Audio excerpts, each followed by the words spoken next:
Hello दोस्तों, कैसे हैं आप सभी। अभी हम लोग ना प्रियम्बल को देख चुके हैं, तो अब हम लोग प्रियम्बल के जो मेन एलिमेंट हैं, यानी कि प्रस्तावना के मूल तत्व, प्रस्तावना के जो मूल तत्व हैं उनके बारे में जानकारी प्राप्त करेंगे। तो चलिए शुरू करते हैं। सबसे पहले प्रियम्बल में हम लोग जब देखते हैं तो सबसे पहला इम्पॉर्टेंट शब्द है संप्रभुता। ठीक है, तो संप्रभुता का अर्थ होता है, सॉवरिन का अर्थ होता है जो किसी भी बाहरी प्रभाव से मुक्त हो। कोई बाहरी प्रभाव से या उसके किसी राजकीय निर्णय में कोई बाहरी हस्तक्षेप ना हो, अपने स्वतंत्रता के अनुसार अपना निर्णय करता हो और अपने निर्णय को एक्ट करता हो।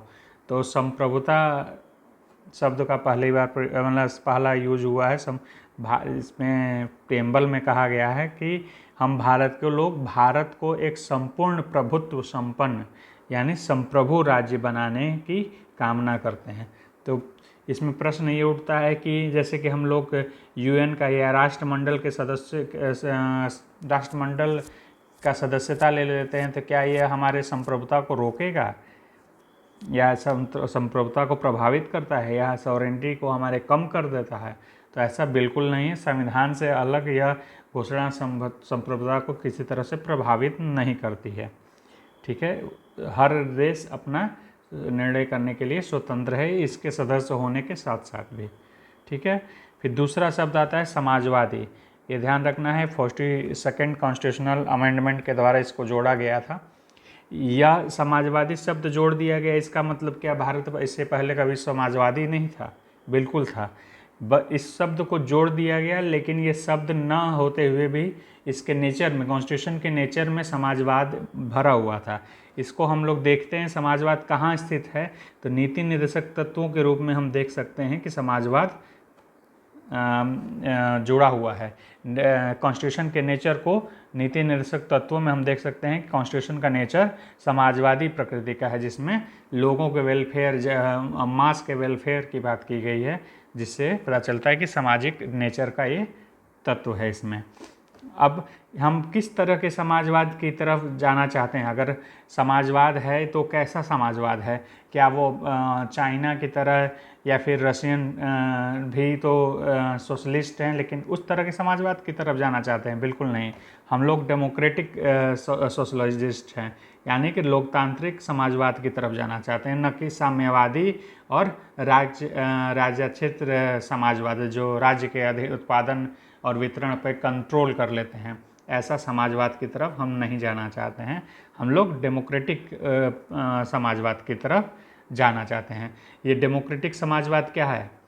जैसे कि एक मूल समाजवाद जो है वो जैसे रसिया और चाइना में है, इसमें उत्पादन पर राज्य का नियंत्रण होता है, राज्य का नियंत्रण होता है।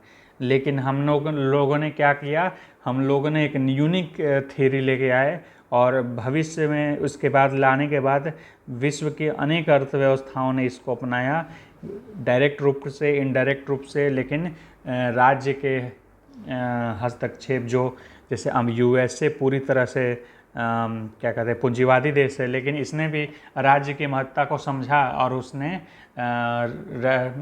आर्थिक मामलों में राज्य के हस्तक्षेप को एक्सेप्ट किया और वेलफेयरनेस को एक्सेप्ट किया। लेकिन हम इनसे पहले ही काफ़ी आगे निकल चुके थे। इस नए विचार के साथ हमने मिश्रित अर्थव्यवस्था को लाया, जिसमें सार्वजनिक क्षेत्र और निजी क्षेत्र, मान लीजिए कि पब्लिक सेक्टर और प्राइवेट सेक्टर दोनों एक साथ चलते हैं, दोनों की भागीदारी होती है। प्राइवेट सेक्टर भी और पब्लिक सेक्टर दोनों काम करते हैं एक साथ में। यह भारतीय समाजवाद का एक रूप है, जिसमें मार्क्स का समाजवाद और गांधी का समाजवाद दोनों तो है, लेकिन मार्क्स का समाजवाद हावी नहीं है। गांधी का समाजवाद ज़्यादा प्रभावी है। गांधी का समाजवाद है कि सभी का विकास इंद्र, बिल्कुल लास्ट पर्सन तक हमारा विकास की पहुंच होनी चाहिए। ठीक है दोस्तों, आगे चलते हैं। धर्मनिरपेक्षता भी हमारे कॉन्स्टिट्यूशन में पंथ निरपेक्ष राज्य की बात की गई। ये भी 42nd कॉन्स्टिट्यूशनल अमेंडमेंट द्वारा ऐड किया गया था। ये सारे शब्दों को ऐड किया गया है, इसका मतलब ये नहीं है कि ये नेचर पहले नहीं था संविधान में। इस शब्दों को यूज डाल तो दिया गया प्रेम्बल में, लेकिन ये पहले से हमारे संविधान के नेचर में था, बस उसको शब्दों को डाला गया है। तो धर्मनिरपेक्षता क्या है? पश्चिमी जगत में धर्मनिरपेक्षता होती है कि किसी भी धर्म के प्रति कोई आसक्ति ना हो, मतलब धर्म से कोई संबंधित न, राज्य का धर्म से अलगाव पूरी तरह से, ये होता है पश्चिमी वेस्टर्न ये थ्योरी है। लेकिन इंडियन थ्योरी कहती है कि ऐसा कुछ नहीं है, सभी धर्मों को हम लोग समान नज़र से देखेंगे, मतलब कि सभी धर्मों के प्रति राज्य द्वारा समानता का उपाय एक जेस्चर किया जाएगा, न कि राज्य का धर्म के प्रति तटस्थता का व्यवहार किया जाएगा। यानी कि सभी धर्मों के प्रति हम लोग राज्य एक तरह का व्यवहार करेगा। ठीक है, फिर अगला चलता है लोकतंत्र। हम लोग लोकतंत्र हैं, आप लोग सबको पता है लोकतांत्रिक है, हम लोग वोट करते हैं, अपने प्रतिनिधियों को चुनते हैं। तो लोकतंत्र हम लोग अप्रत्यक्ष लोकतंत्र का हम लोग चुनाव प्रतिनिधि करते हैं। हमारा जो संविधान है अप्रत्यक्ष लोकतांत्रिक है, जिसमें हम लोगों ने दो तरह की व्यवस्था होती है, जिसमें से सांसदीय व्यवस्था को हम लोगों ने अपनाया है, और दूसरी व्यवस्था होती है राष्ट्रपति वाला, जो कि यूएसए में चलता है, संघीय व्यवस्था है। और ये है संसदीय प्रणाली, जिसको हम लोगों ने ब्रिटेन से अपनाया है। ये हम लोगों ने ब्रिटेन से अपनाया है, ये भारतीय व्यवस्था इसे ही है। इसलिए गवर्नमेंट अपने सभी नीतियों और कार्यों के लिए विधायिका के प्रति जवाबदेह है, विधायिका नहीं संसद। ठीक है, इसमें टूल्स क्या क्या हैं इस लोकतांत्रिक ढांचे को यूज करने के लिए टूल्स क्या क्या हैं? तो वयस्क मताधिकार हैं, समय पर चुनाव होना, कानून की सर्वोच्चता, न्यायपालिका की स्वतंत्रता और भेदभाव का अभाव, यही हमारा मूल टूल्स हैं, मूल हथियार हैं लोकतंत्र के।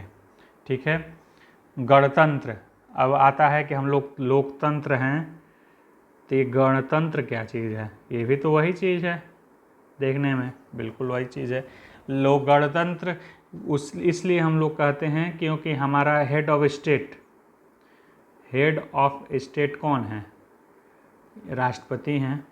राष्ट्रपति हमारा चुना जाता है, इलेक्टेड है, राष्ट्रपति इलेक्टेड है, इसलिए हम लोग डेमोक्रेटिक हैं। ठीक है, ब्रिटेन में वहाँ का हेड ऑफ स्टेट कौन है? क्वीन या किंग, वो इलेक्टेड नहीं है, इसलिए वो डेमोक्रेटिक क्या कहते हैं, रिपब्लिक नहीं है, सॉरी डेमोक्रेटिक नहीं है, अब रिपब्लिक होना चाहिए, सब रिपब्लिक नहीं कहा जाएगा। जिस देश का हेड ऑफ स्टेट इलेक्टेड होगा वही रिपब्लिक कहा जाएगा। तो हमारा राष्ट्रपति चुना जाता है, अप्रत्यक्ष चुनाव होता है, आपको पता ही है किस तरीके से। आगे वीडियो बनाएंगे तो उसमें डिटेल में आपको बताएंगे राष्ट्रपति वाले चैप्टर में, इसलिए इसको रिपब्लिक कहा जाता है। इसको ध्यान रखें, क्वेश्चन बार बार पूछता है कि हम लोग रिपब्लिक का अर्थ क्या होता है, या फिर भारत को लोकतांत्रिक गणराज्य क्यों कहा जाता है? तो इसीलिए कहा जाता है क्योंकि यहाँ का स्टेट राष्ट्रपति हेड जो है, स्टेट हेड है, उसको इलेक्ट किया जाता है। ठीक है, अगला शब्द है न्याय। न्याय क्या है? न्याय किस तरह के है, किस तरह की न्याय की बात की गई है? तो हम लोगों के संविधान प्रस्तावना में जो है सामाजिक, आर्थिक और राजनैतिक 3 तरह की न्याय की बात की गई है। ठीक है, न्याय और इसकी न्याय की रक्षा कैसे होगी? तो मौलिक अधिकारों द्वारा और नीति निर्देशक तत्वों द्वारा। सामाजिक, आर्थिक और राजनैतिक, ये 3 तरह के अधिकार हैं, न्याय हैं, जिसकी रक्षा मौलिक अधिकार और नीति निर्देशक तत्वों के आधार पर की जाती है। या इनके द्वारा की जाती है। ठीक है, उदाहरण के लिए हम लोग देख लेंगे, सामाजिक न्याय यानी जाति, रंग, धर्म, लिंग के आधार पर भेदभाव नहीं करेंगे। ठीक है, आर्थिक न्याय, आर्थिक कारणों के आधार पर भेदभाव नहीं किया जाएगा। राजनैतिक न्याय, सभी को समान राजनीतिक अधिकार होंगे। ये हो गए न्याय की बात। अब आती है अगला शब्द स्वतंत्रता। प्रस्तावना में स्वतंत्रता, समता, बंधुत्व के आदर्श को फ्रांस की क्रांति से लिया गया था। ठीक है, तो स्वतंत्रता, किस तरह की स्वतंत्रता की बात की गई थी, प्रेमबल आप लोग पढ़ेंगे, उसमें दिखेगा आराम से आपको। विचार, अभिव्यक्ति, विश्वास, धर्म और उपासना की स्वतंत्रता की बात की गई है। ठीक है, लिख देता हूँ मैं यहाँ पे आप लोगों के लिए, विचार, अभिव्यक्ति, विश्वास, धर्म और उपासना की स्वतंत्रता।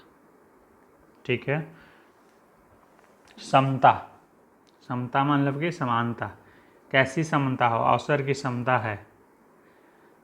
ठीक है, नागरिकों को राजनीतिक समता, नागरिक, और फिर आर्थिक क्षेत्र पे कैसे नागरिकों को कौन सा समता किस तरह अधिकार दिया जाता है, मौलिक अधिकारों के द्वारा। राजनीतिक, भेदभाव रहित व्यस्त मताधिकार करने का ऑप्शन है। फिर आर्थिक, नीति निर्देशक सिद्धांतों के आधार पर पुरुष और महिलाओं को समान कार्य के लिए समान वेतन, आर्टिकल 39 में दिया हुआ है। ठीक है, इस तरह से प्रीएम्बल के सारे एलिमेंट्स जो मूल तत्व हैं ये ख़त्म हो जाते हैं। सारे शब्दों को मैंने एक्सप्लेन कर दिया है कि कौन से शब्द क्या अर्थ रखते हैं।